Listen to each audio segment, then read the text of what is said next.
At Battery Bill, we power everything by battery. It's not if an emergency happens, but when. Are you ready? Be prepared for this hurricane season. Having backup power ready for these necessities, home, refrigerator, and phone are essential for peace of mind to have uninterrupted power during an emergency.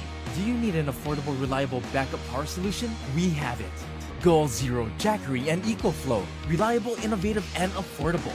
Power when you need it. Battery Bill, Mapuna-Puna, Nimitz, and Hilo. Battery Bill.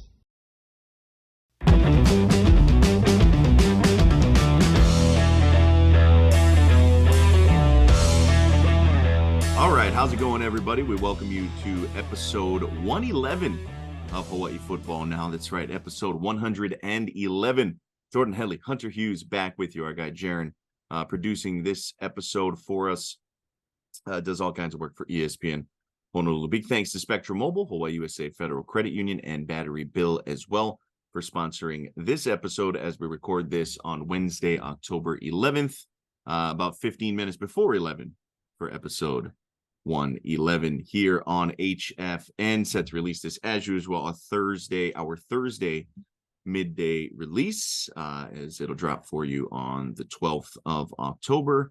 Getting set for San Diego State, coming off the bye week, about the halfway point of the Hawaii season. 6 games down, 7 to go. All remaining games, Mountain West contests going forward, and they've got the Aztecs coming up this Saturday. National TV game, by the way, a little earlier kick at 5 p.m. All right, as we go, time for our opening drive here, and some news that actually came across a little after we wrapped up recording last week, so we didn't get a chance to spend the necessary time on it. And we wanted to send our aloha, our best wishes to the family, to the ohana of Bob Wagner, former University of Hawaii head coach, one of the, I think, true pillars of the program, right? When you think about it, in terms of at least the modern era, right? 70s on, conference affiliation on.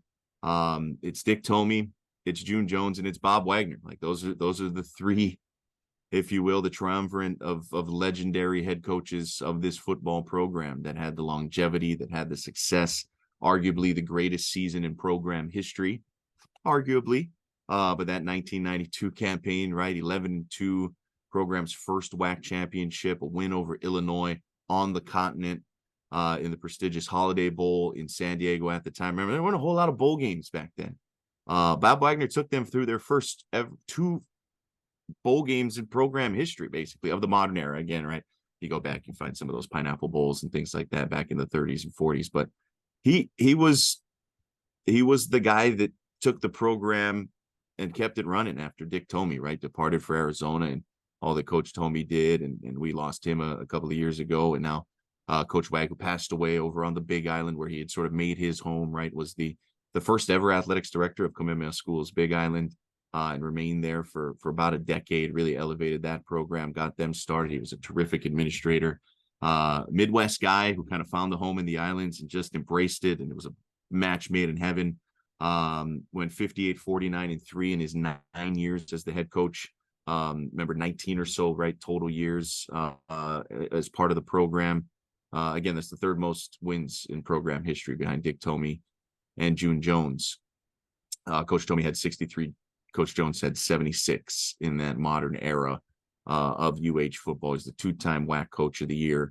And, you know, I think you saw it, right? I don't think this is breaking news for most of our listeners, the diehards, the fans of the UH football program. But you've seen it in the outpouring of love from his former players, guys he worked with. Just a true gentleman. Bit of an unceremonious exit from his time at the University of Hawaii, but we'll choose to reflect on the wonderful times. And he really had that program, right? The bit of the innovative spread option offense, right? Those double slots and what they were running. Man, those were some fun teams. They beat BYU. Like there's so many things when you think of Bob Wagner that I think immediately come to mind. It's just some of the happiest moments in UH football history, but a huge loss, obviously, for the community and for the football program. Hunter. Yeah, no, without a doubt, the floor that we are standing on as a program, you can't speak about that foundation without mentioning Coach Wags and what that program kind of established, pioneered, whatever word you want to call it. I think you said it beautifully, Jordan. The modern era was built on the backs of those teams and that coaching staff. And I know we're going to get a chance to speak with one of his former players later in this episode, John Veneri, who I'm sure can speak a little bit more on the experiences and what it was like playing for a coach of that caliber. And historically, Jordan, we haven't had a whole lot of coaches from the mainland come here and be successful, but I think Coach Wags is the exception to that rule. And being a Midwestern guy myself and needing to kind of put on my listener and student hat, if you will, in learning everything that it takes to live here, succeed here, play here, be a coach here. I think Coach Wags really did that well. And it's certainly something that we look back and are thankful for, but can kind of hang our hat on and, hey, it was done before. Maybe we could do this again. So I think he's invaluable to the history of University of Hawaii football. And so someone that we should certainly think about honoring in the years to come as a program. Yeah, they'll. I'm sure we'll see something at Saturday's game. You saw a bit of that during the Wahine volleyball matches this past weekend at home. Excited to talk to John. Figured it was a good time to check in with our guy, the play-by-play voice on ESPN Honolulu for Rainbow Warrior football.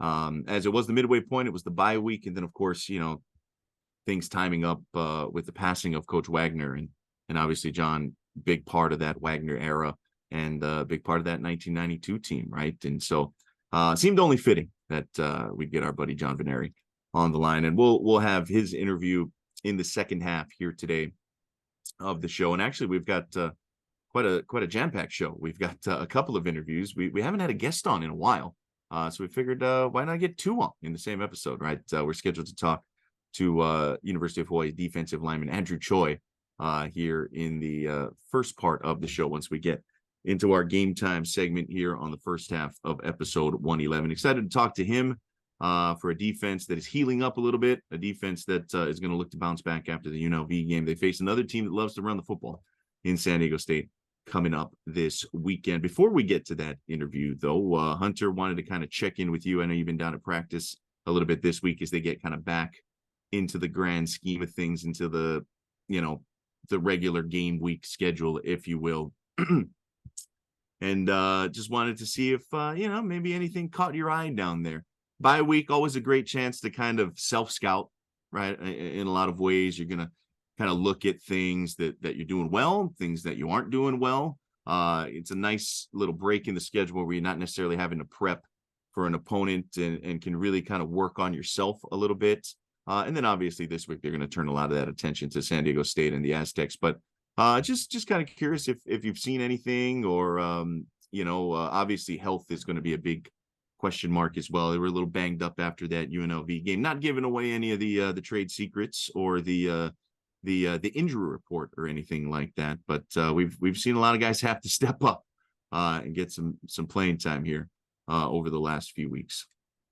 Yeah, I think the bye week served for a necessary deep breath for guys in a few different categories. Certainly just physically getting healthy. I think on both sides of the football, we're going to see guys that have been a little banged up in weeks past and kind of getting back into true form with some of our starters. Very optimistic with a few of those guys, and I know that we'll be excited to see them on Saturday. The other thing that it served as is kind of a nice little break mentally for the guys. Usually when you're on a team that quote unquote is struggling a little bit, it helps to think about some things besides football, to get your minds on some other things, and remember that, hey, football is not everything. Let's keep our heads attached to our bodies. Let's go get in the ocean a little bit. Let's keep it all in perspective, because mentally healthy players will always result in a better product on the field. So I think that was certainly a focus of this group.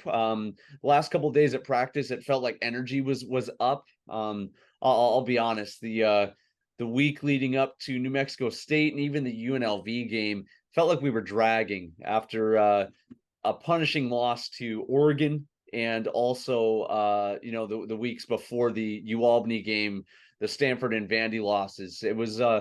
It's always a tough way to start the year in some challenging non-conference opponents. And now that we have one conference opponent under our belt, it's a true kind of marker of the second half of the season, if you will, Jordan. Yeah, it really is. And, this is going to be a great opportunity, fresh start a bit as well for the University of Hawaii. Before we move on, we want to remind you that Hawaii Football Now is brought to you by Hawaii USA Federal Credit Union. Originally opened in 1936 as a credit union for educators, Hawaii USA has inspired a culture of giving that is rooted in education and has since become Hawaii's largest credit union and expanded to other areas of community need that impact financial health, including healthcare, housing, and hunger. To learn more, please visit hawaiiusafcu.com. All right, time for our game time. We've got University of Hawaii defensive lineman Andrew Choi on the other side of this short pause. Looking forward to talking to the Kaiser grad. This is Hawaii Football Now from ESPN Honolulu. All right. Hey, Andrew, thanks a lot, man. Thanks for coming on. We appreciate it. We know you guys are resting up, getting back at it, coming off of the bye. How are you feeling right now? Got the week, the bye week, and kind of heal up a little bit, but overall, how are you feeling at this point in the season? I feel pretty good. I feel like we had the bye week at a perfect time right in the middle of the season. So I was able to rest up and get my body back to normal. Yeah, what was kind of the focus for you guys here during the bye week, in terms of, from a team standpoint, or maybe from your defensive side standpoint of, what has been kind of the main message for you guys as you guys look to rebound after the UNLV loss and head into the second half of the season? The main message was pretty much going back to our fundamentals, the little things, like making sure all the little details are perfect, or tackling. Big emphasis on tackling this past week or two, just really working on that. Our footwork, making our eyes and everything else is good.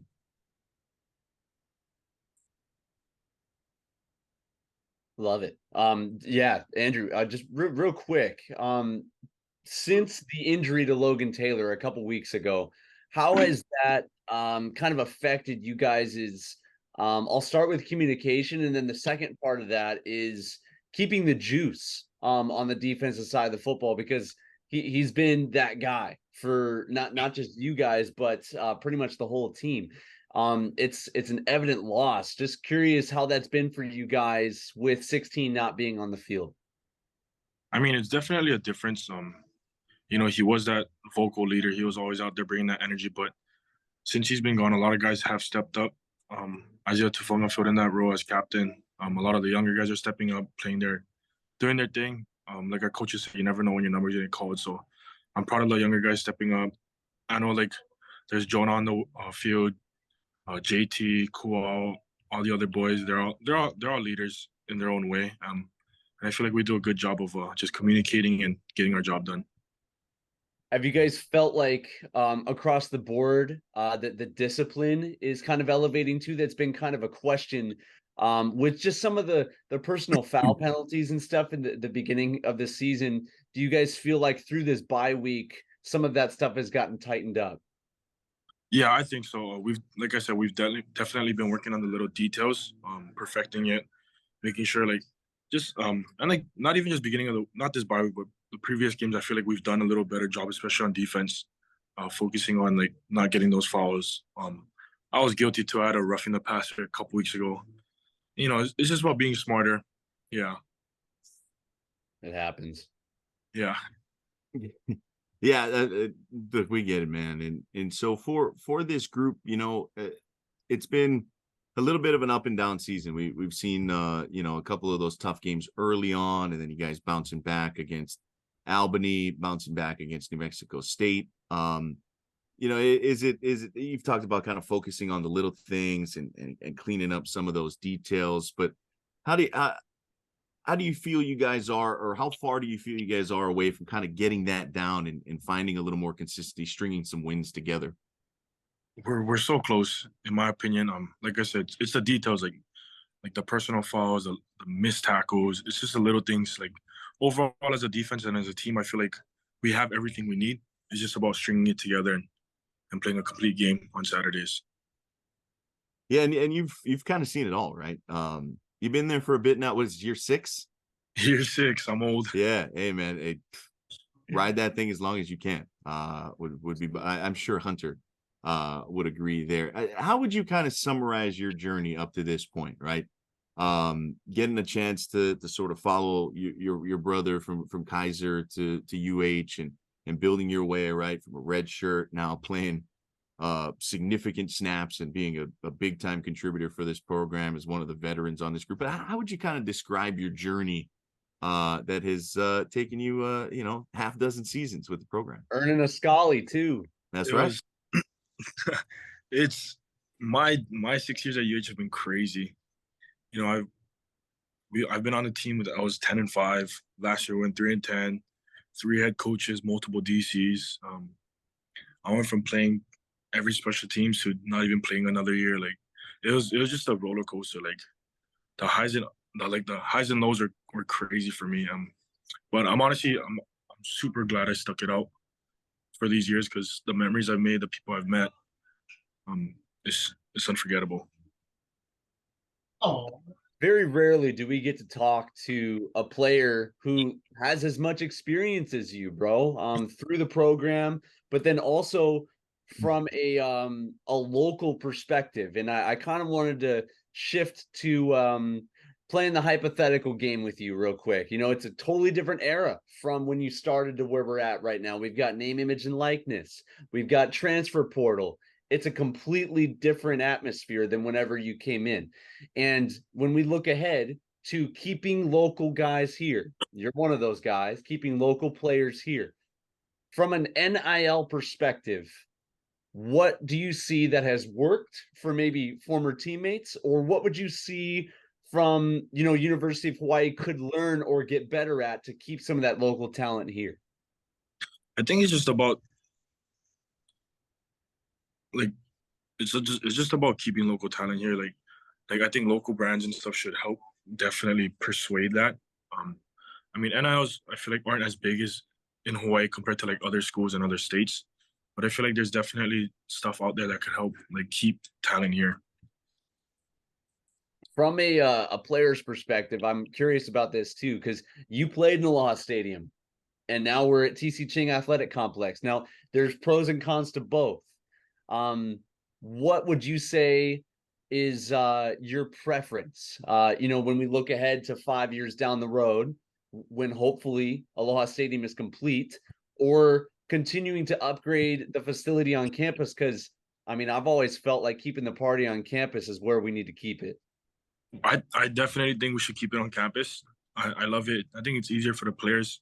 I think they would agree too. The locker room's right there, the training room's right there. We feel at home. We feel more comfortable. Although the stadium was nice too, but it was a bit of a drive farther. Not as much stuff here as we would have at the school. Definitely we had a bigger crowd there, but the TC Ching I think is definitely good enough. Like it's compact, so it's nice and loud. Like a lot more family and friends can come out. The students can come out. I think it's a great vibe. I definitely think we should build upon that. My idea was that we demoed the stadium at TC Ching, give that to track and soccer, and then we just build a small stadium on the grass fields. We just level it out. That's what I said. I've always felt that way, bro. There's so much space, like backed up in the kind of quarry underneath Freer. Like we could build something awesome over there, but they weren't listening to us, bro. They weren't listening. Hey, and if you're gonna listen to anybody, you got to listen to the dude who's been there since 2018. Man, he's seen it all. Yeah, He's seen it all. Yeah, I old. love it. Yeah, Hunter's got to be like a big roller coaster tycoon guy or something, because he's Yeah, always dreaming up not these things and not as building old as things in his head. not as old as John though. I got JT over here next to me. There we go. Yeah, That's we, right. we got him Yeah, in the dark room over there. yeah, I, I love it. I love it. You mentioned it, right? You've been through three eras, if you will, three different head coaches. Not necessarily asking you to compare things to previous head coaches or anything like that, but what is Coach Chang kind of brought to the program from your perspective? What has he done to kind of put some energy into it, and that you think is going to be pretty helpful in terms of building this thing back up? Coach Chang's young. He knows what he wants to do. He puts it in his mind, and he sets out to do it. He definitely, like, the way I compare him was like he was like Rolo, but with a little more, like, not determination, but a little more discipline, I'd say, maybe behind it. Like like they know how to have fun, but when they know business is business, he knows what to do, what needs to be done. Like I said, like all this entire offseason, he knew what we had to do. Even season now, like all the little things that we've been doing is just adding up. From your perspective, for this group and from a defensive standpoint, with Coach Yoro and building this thing up, what have you liked about how your guys have kind of fit into that identity, if you will, of Coach Yoro, and what you guys are trying to do on the defensive side of the ball? Coach Ro's identity is to bring back like old Hawaii defense, fast, physical, and that's the thing I love about it. I get to just go out there, do my thing, play hard, play fast, get to, dip my head a little. And I know all the other defensive boys are right behind it.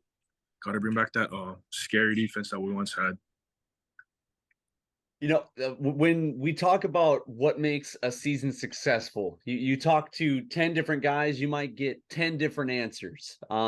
Just curious, from what you guys are communicating inside the locker room, within the confines of the team, what would be seen as this year being successful? Or are you guys kind of rerouting it to be a successful? What are some goals that you guys are headed towards right now?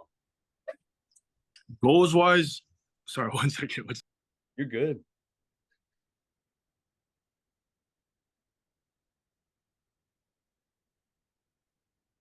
So I got a 40 in here joining the room. It's a party. Goals wise is just biggest goal right now is getting to the bowl game. Hawaii Bowl. I've been there plenty times, but I never thought I'd say I miss it, but I do miss the Hawaii Bowl. But overall, like, I think it's just playing complete football games on Saturday. Just all the hard work we've done throughout the offseason, just bringing it together. Yeah, I think that's the biggest goal. And also for the seniors, all my other seniors out there, making sure, we can go out with a bang. Love it. We're hoping for that for you guys too. And speaking of which, we got to see who else is in this room, bro. At least like have them wave or something. No, they're fake sleeping right now. Oh, okay. I Yeah, got it. All good. Well, man, we appreciate you giving a little bit of time to us, bro. And we'll shift just to you personally, as this is your senior season. Well, what's a goal for you to kind of cap this career off before you get your doctorate, of course, at University of Hawaii? Yeah, definitely not that. That's definitely not one of my goals. School's not really my thing. I did graduate though. Boy. Really happy I graduated, but my biggest goal is to just leave this place, leaving my name behind as someone that's been remembered as like a great football player, great teammate, great leader, great person. I definitely do want to leave a mark here. So I told myself since the first day I walked in here as a walk-on, I want to be someone that's remembered. Yeah, that's awesome, man. And I think you've definitely left your mark on the program, and your family in particular, which is really, really cool. What's before we let you go, what's kind of your plans after football's pal? What's the plans after your time at UH is done? I mean, I haven't really thought about it that far. I will just see where God takes me. That's all I gotta say. Hey man, that's all good. That's all good. You got some time. You got some time to figure out. You guys, you get 7 more games to worry about. Hey, I'll say this too, bro. Zeno was my teammate. You have gone beyond Zeno's brother. You are Andrew Choi. Thank you. Yes, bro. It's awesome. Thank you. Awesome. Hey, Andrew, we really appreciate it, man. Best of luck the rest of the way. Stay healthy out there. And when the other guys wake up, man, tell them we said what's up. Yeah, Will do. Thank you guys so much for having me. God bless. Take care, man. This is Hawaii Football Now from ESPN Honolulu.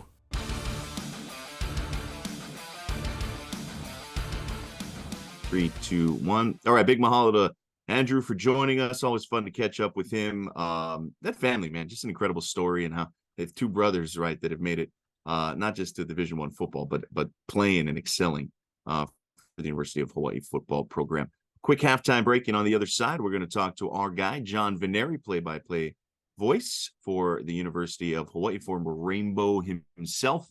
Again, we got John Veneri coming up on the other side. All right, here's that guy, John Veneri, radio play-by-play voice for University of Hawaii football, and partner, crewmate, broadcast teammate. With Hunter. Hunter works with him on Saturdays as the sideline guy. And John and Mark has you covered upstairs. And of course, they are back at it this weekend because Hawaii coming off the bye. 5 p.m. at Ching, a little earlier start time because it's on national television, but you don't need to worry about that. Just know that ESPN Honolulu Radio has got you covered all afternoon with the lead up, and then John, Mark, and Hunter taking you away once we get to game time. First of all, how are you doing, my man? It's nice to see you. I'm doing good. I do got to worry about it. I got to make sure that my brother's there on time. Okay, well, that's Hunter's laughing. He knows what I'm talking about. He knows what I'm talking about. I'm gonna hit the mute button. Yeah, this is great. This is great. Well, that's what big brothers are for. And then, of course, people walk behind us while we're taping. Hey, that's fine. It's cool. It's cool. We talked to we're- Andrew Choi a little bit earlier, and he literally was in a room with like 3 other D linemen who none of them wanted to talk to us on the camera. So it's cool. See, this is my boss, so I kind of have to let him walk through here because he's actually doing stuff for me. I'll just stand here. There you go. That's Bobby, everybody. There you go. That's Bobby. So he's walking. Yeah. Hey, Bobby's welcome on anytime. Yeah. Bobby's welcome on anytime. There you go. Hey, John, we really appreciate it, first of all. And of course, we had kind of planned to reach out to you at the midway point of the season to kind of get your assessment, see how things are going. But then, of course, last week, after we had finished recording our week's episode, the news of Coach Wagner passing away. And I know he was very special to you. And obviously, one of the greatest seasons in Hawaii history came during his tenure, and you were a huge part of that. But we wanted to get your thoughts, on Coach Wags and get a chance to talk to you before we kind of dive into this season a little bit. But what was your reaction, and what did the man mean to you? Boy. Well, the reaction obviously is utter sadness and to some degree some shock. Although I have spoken to him a lot recently, I had spoken to him a few weeks prior to his passing. And while the family has kept his health-related issues private, I did know of some of them. I was not expecting it to lead in that direction, so clearly I was a little bit in the dark there too. And so that's what brought up it made it a little more shocking for everybody, regardless of how much I've talked to him. But I am glad that I spoke to him.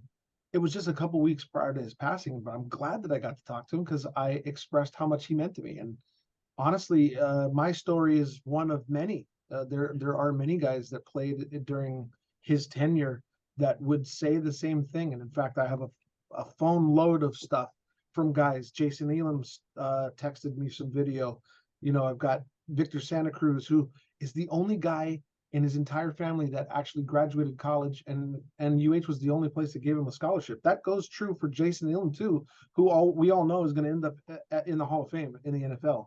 And so my story is much like theirs. I was going to go away to college, to a small college, and instead I stayed home because they recruited me, and it ended up being, the rest is history. Really, I really owe everything that I do now to him, because it was because of him and all the, one thing. It's a domino effect, right? You play well in a game, you get the start, earn a scholarship, score touchdowns, do interviews, imitate the coach. I used to imitate him all the time. Everybody knows that. And I think that's kind of what led eventually to a path on being on TV. Jim Leahy was the one who said, you need to be on TV in my sophomore year. And so I'm doing all of this pretty much because Bob Wagner said, come play football at the University of Hawaii. Yeah, it's amazing how some of those things lead to another, right? A little butterfly effect, if you will. What was it about Coach Wagner that allowed him to have his success and relate to you guys, the players, in the way that he did that is so everlasting? One, he had a lot of good coaches around him. Every leader has good generals, and he delegated. He had Paul Johnson, he had Rich Ellerson, he had Kenny Niumatalolo, he had Jeff Munkin. Those latter two were both graduate assistants when I played, now have gone on to be NFL coaches. Mike Sewak, Buzzy Preston. I mean, the list goes on. All of, more than half of those guys were head coaches in another major college. So he had good coaches around him. That led to good recruiting and the picking up of. They knew they didn't try to hide what they did. We ran the option. When we ran the ball, it was an option. When we threw the ball, it was the run and shoot.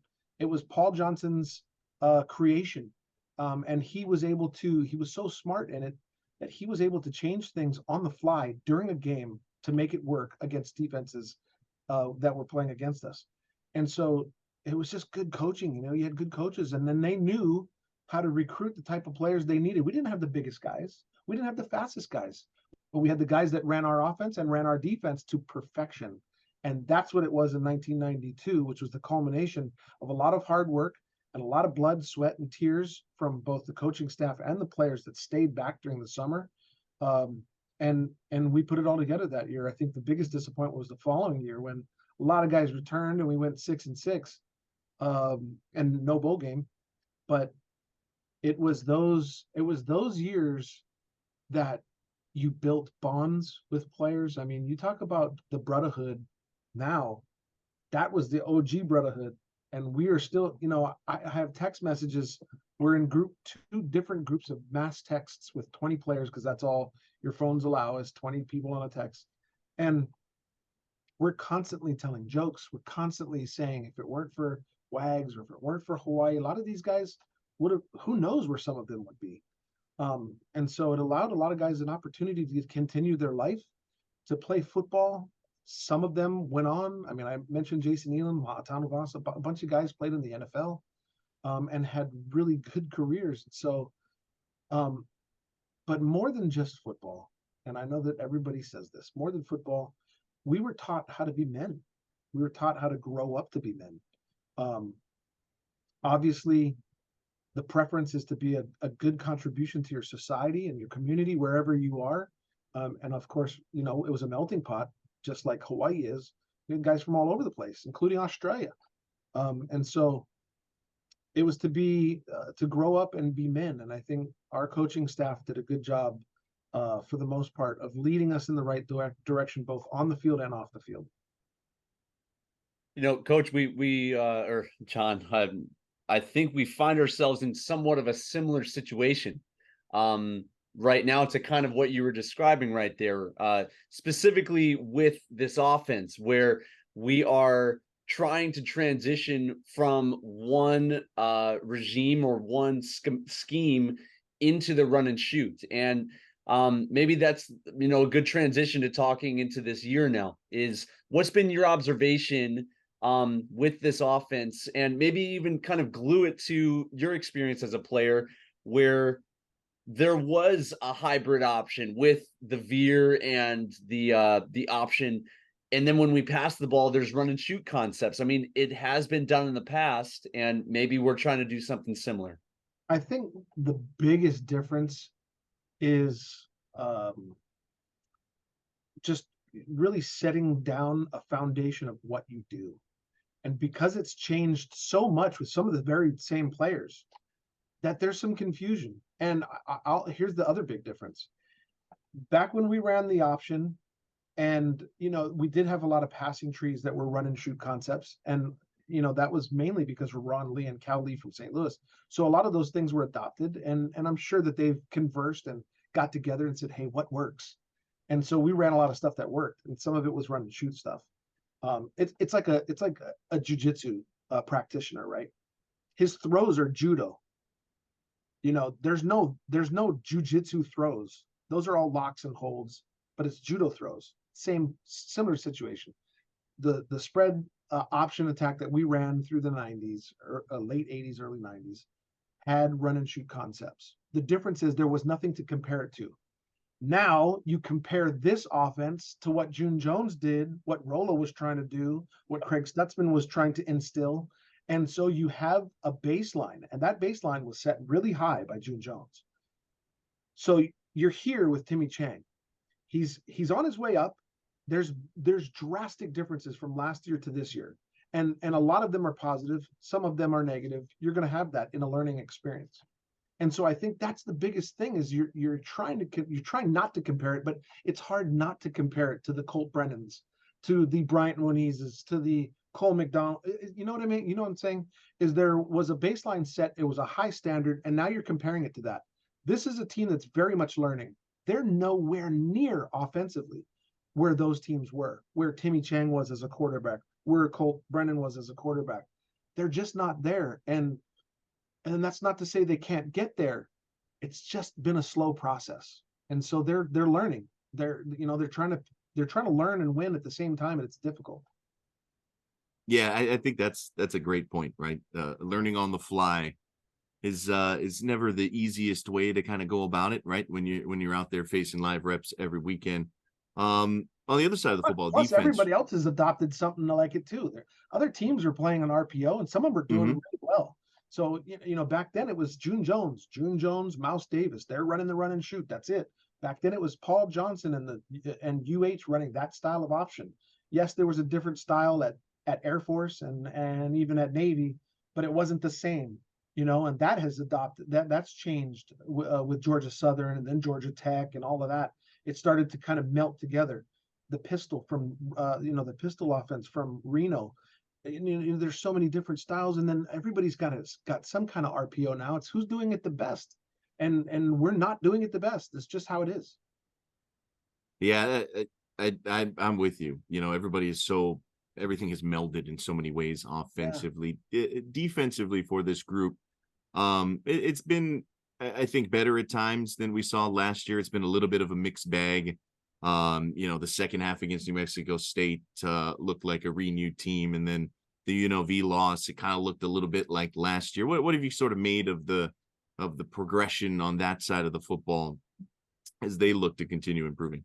Well, both sides of the football have been banged up, no doubt about it. And the defense has definitely been banged up. And so part of this, I think, I don't know. I'm not at practice every day. And so I don't know. And I do have conversations with each of the individual coaches. But here's what I think. You're trying to get a team healthy, and you're trying to keep the ones that are healthy. Therefore, you lighten up on some of the things that you do that require collisions, that require aggressiveness. And a lot of that is practiced. It's muscle memory. It's not diving, it's putting a shoulder into it. If you're diving, you're only going after with an arm. Most guys are going to run through that. You need to be able to run into a hit, not dive after it, after a tackle. And so a lot of those things get lost when you're trying to get guys healthy or keep them healthy by not doing it in practice. Yes, you take a chance on guys getting hurt in practice, but it's the practice that you need to be able to take that and into a game. That's why they say game speed is so important. And game reps are so important. Is there an answer to the solution? I don't think there is, because you're trying to get a team that has been banged up 3 Power 5 teams, much bigger and faster than you.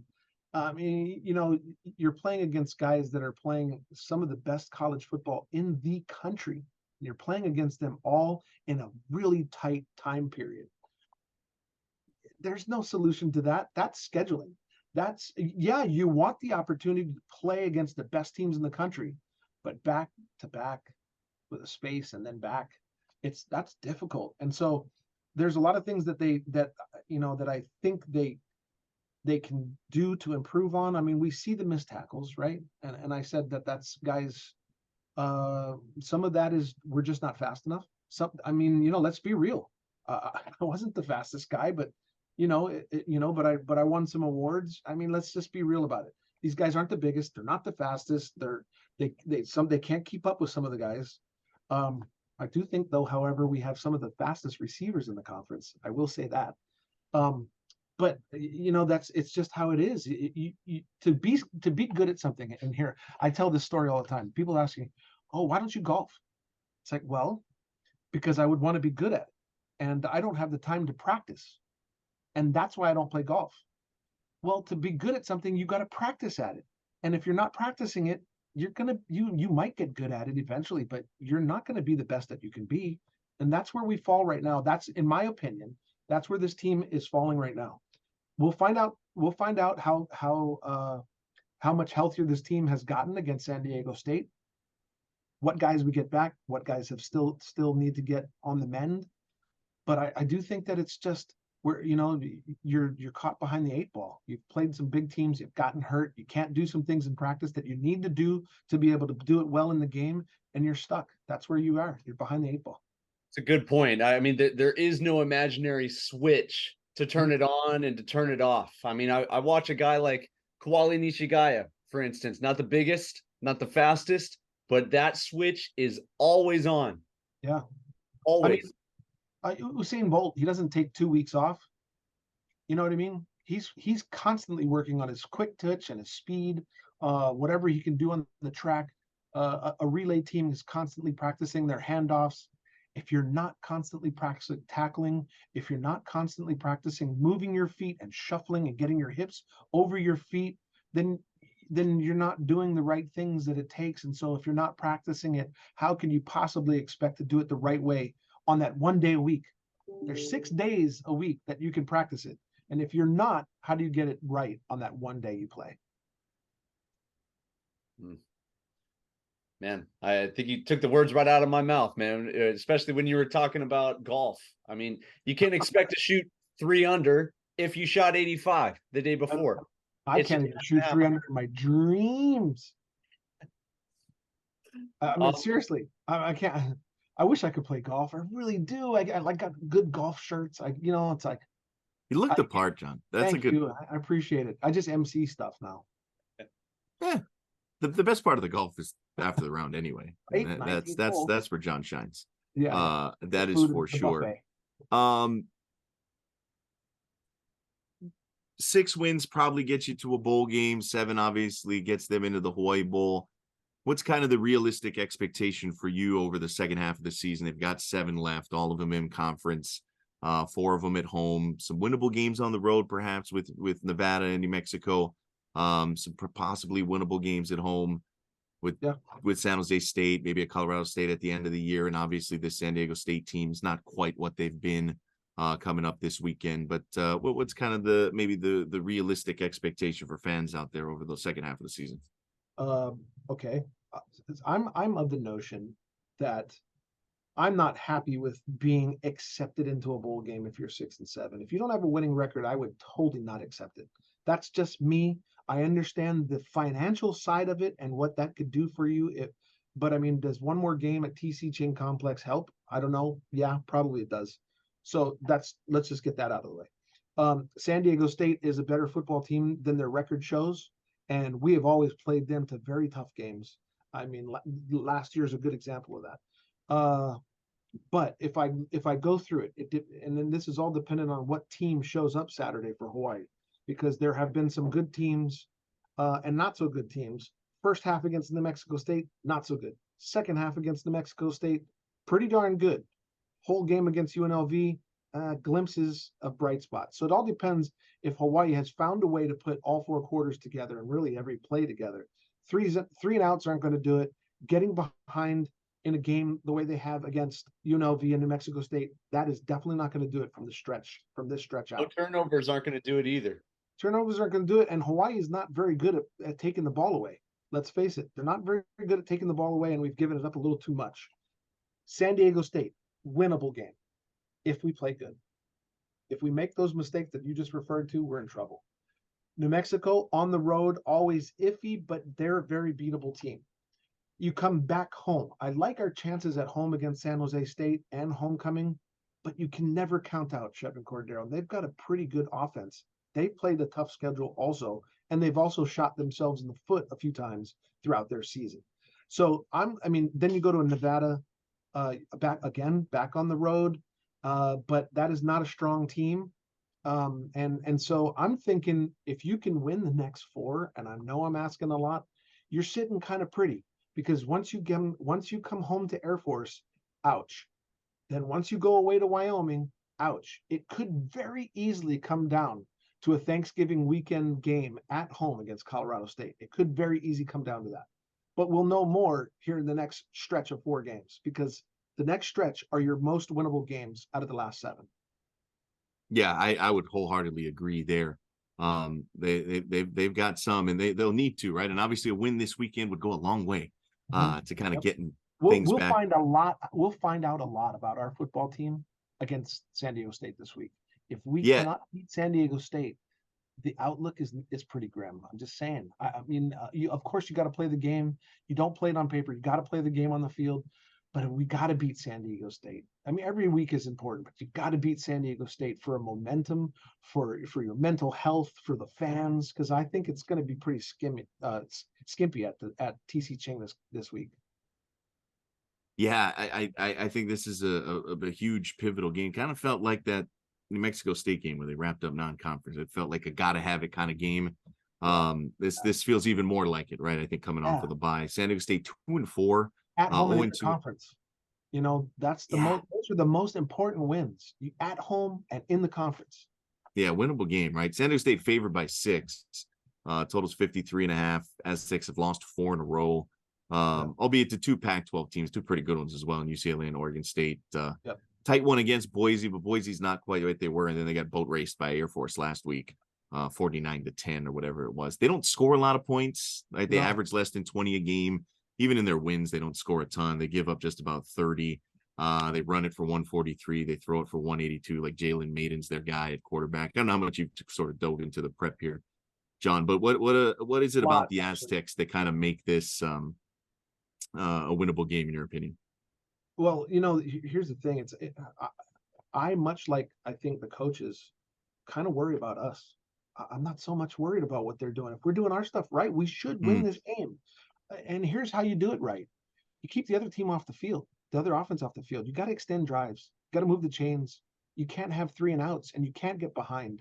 That is a big key, because you can't let your defense, who has been banged up and has had problems with substitution, getting guys on the field and making tackles. The fresher their legs, the more that they can do some of the things that I was talking about, which is moving your feet, shuffling your hips, and getting to the spot to make the stop, as opposed to diving and just arm tackling guys.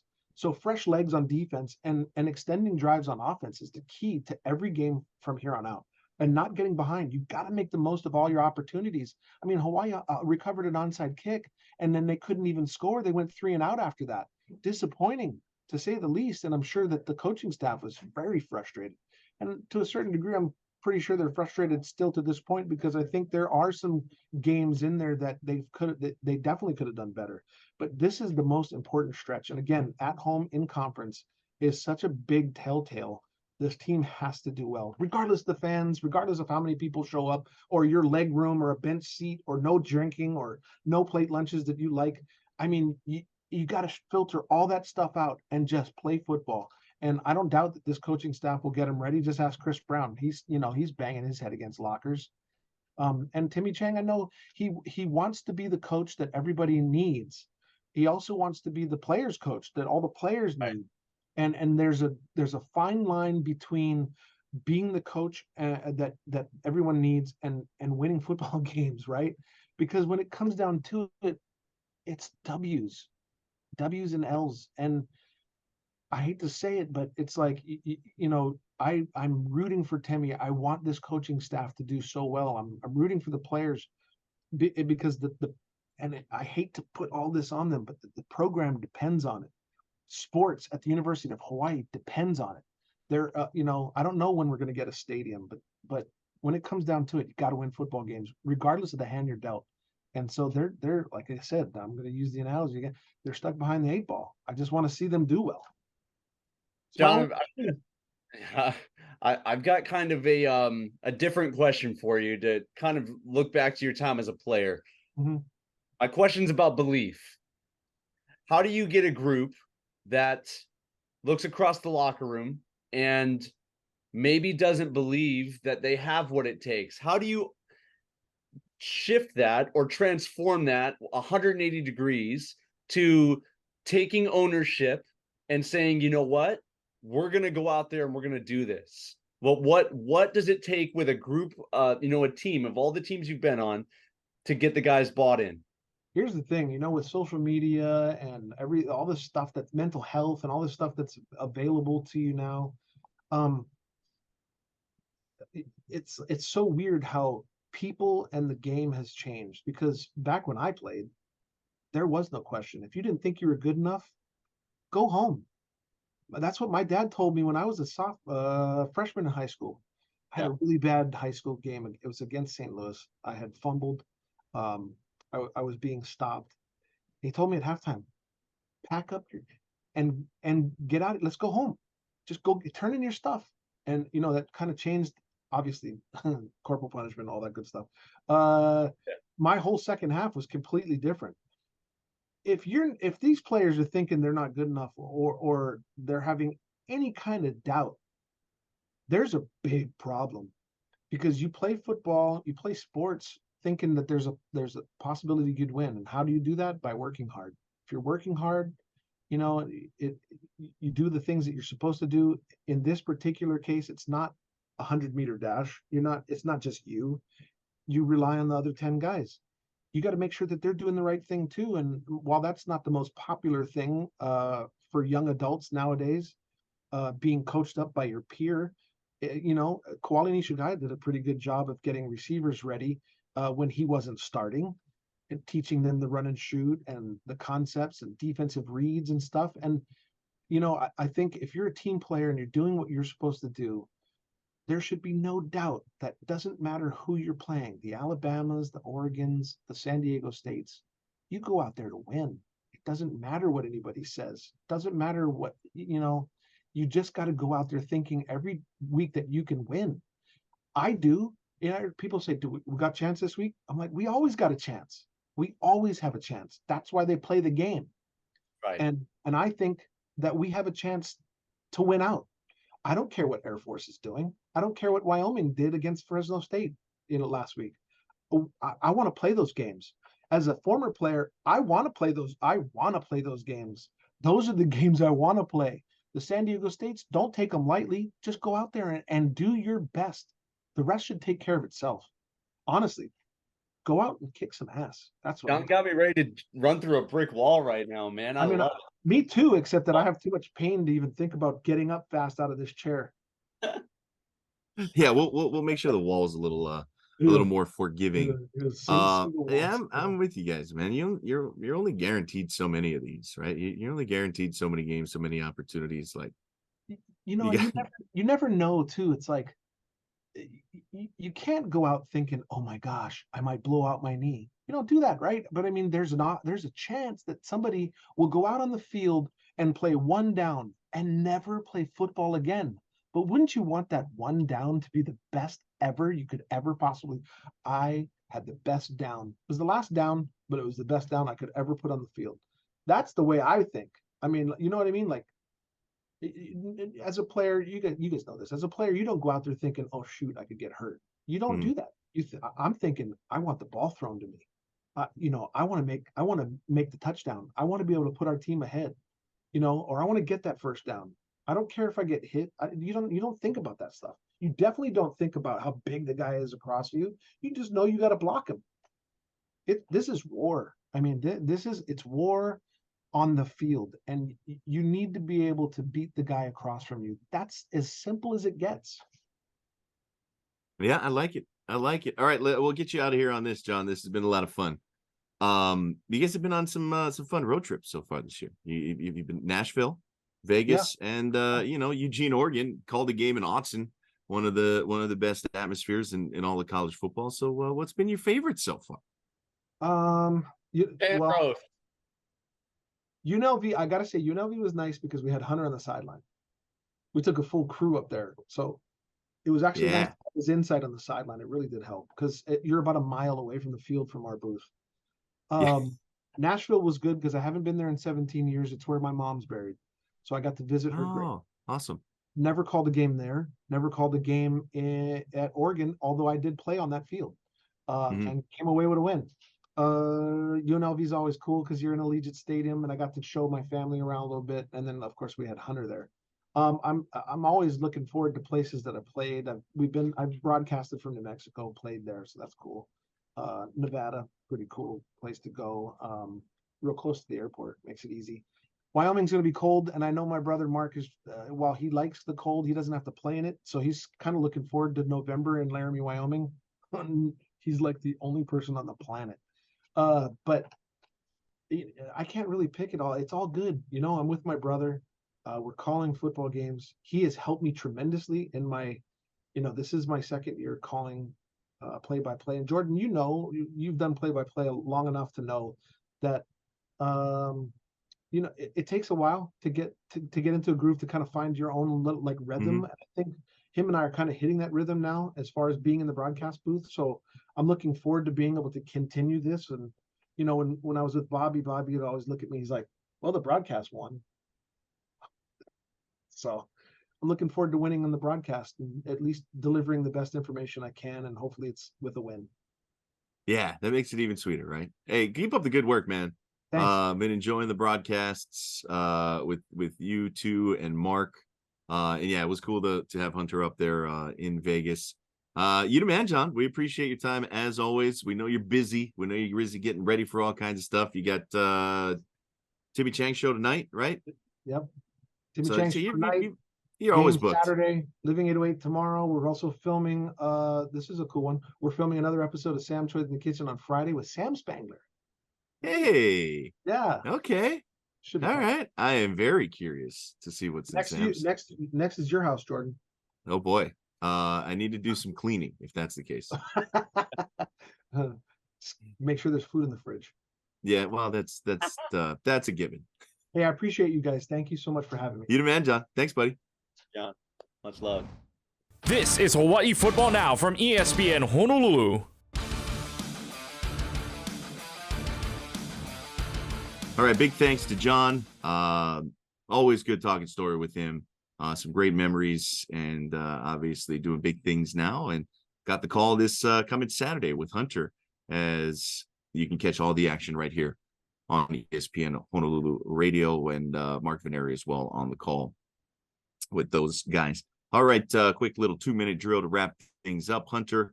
My quick notice: if you're going to be watching the game on television, University of Hawaii kicks off about 5, should be done about 8 o'clock or so. Make sure you flip it on over to some of the high school broadcasts. Actually, Spectrum is going to be on Maui this weekend for a pair of games, and that includes Saturday.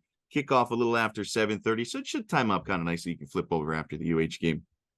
Lahaina Luna and Kamehameha Maui. Lahaina Luna, obviously, story well known, right? They're 2 games into their season after returning since the devastating wildfires. They will be playing Kamehameha Maui. The last 2 unbeaten teams here on the Valley Isle, Kamehameha Maui 5-0, Lahaina Luna 2-0. Really good teams, really good programs. Again, that game's going to be on Spectrum OC 16.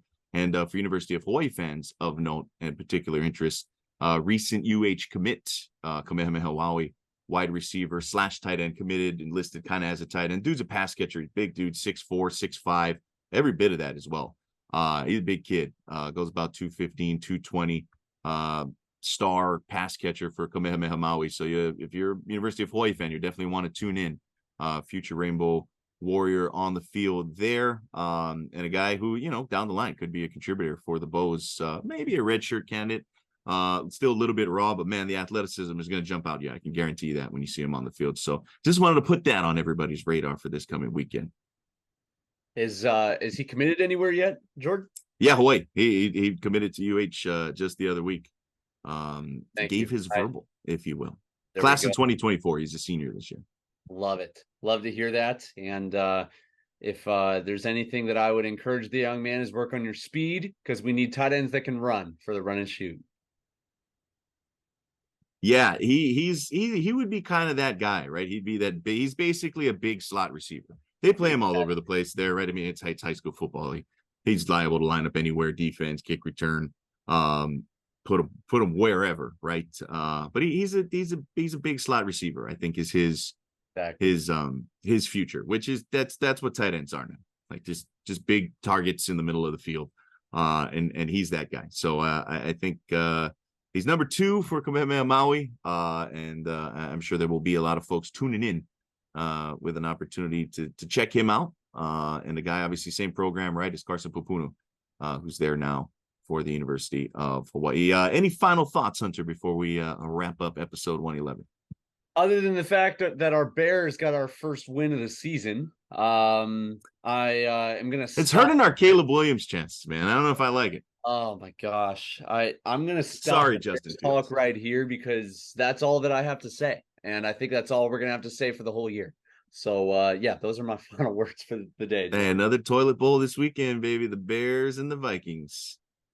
Sorry, Scott Robs. Yeah, but 2 not very good teams right now. So maybe we'll leave you with that. Hopefully things are looking up for the Bows a little bit better than the Chicago Bears and the Minnesota Vikings when it comes down to it. All right, that'll do it for us. Big thanks to Andrew Choi and John Veneri for joining us here on this episode. Big thanks to Spectrum Mobile, Hawaii USA, Federal Credit Union, and Battery Bill. Shout out to my guy Hunter and Jaron for keeping us on the tracks here. We'll see you next week, everybody, right here on Hawaii Football Now. You've been listening to Hawaii Football Now with Jordan Helly and Hunter Hughes, all from ESPN Honolulu.